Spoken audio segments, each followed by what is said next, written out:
បាទសួស្តីបងប្អូនទាំងគ្នាបាទមកលើកនេះបាទមក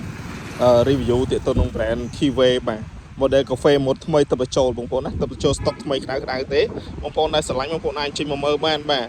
អានេះទាក់ទងនឹង Kiwi នេះបាទវាមានឈ្មោះ model វា FO 125បាទប្រភេទកាហ្វេបាទម៉ូដថ្មីទៅបញ្ចូលទេបងប្អូនណាបាទ brand Kiwi ប្រទេសហុងគ្រីបងប្អូនណាបាទ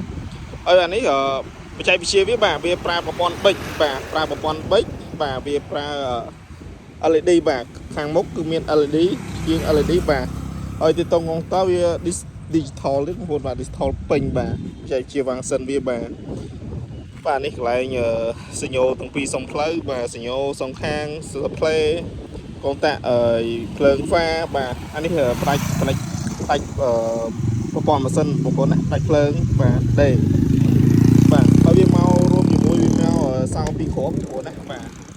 បងប្អូនបាទទឹកថ្នាំគឺស្អាតបងប្អូនណាបាទហើយវារំលេចមកកែបបែបពណ៌ខ្លាញ់ក្តាមបាទអញ្ចឹងស្អាតមែនតើមកហើយកង់បែបកាហ្វេបងប្អូនណាបងប្អូនកង់នេះជី3ឆ្នាំតទៅណាបងប្អូនបាទកប់សេរីមែនតើបាទ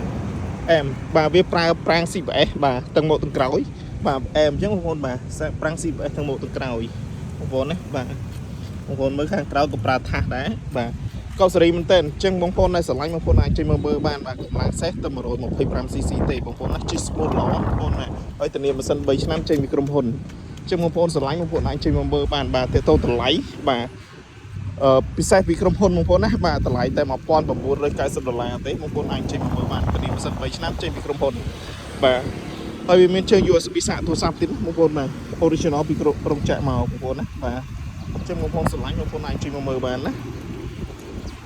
ចឹងអរគុណច្រើនបងប្អូនបាទជួបគ្នាវីដេអូក្រោយទៀតបាទអរគុណច្រើនបាយបាយ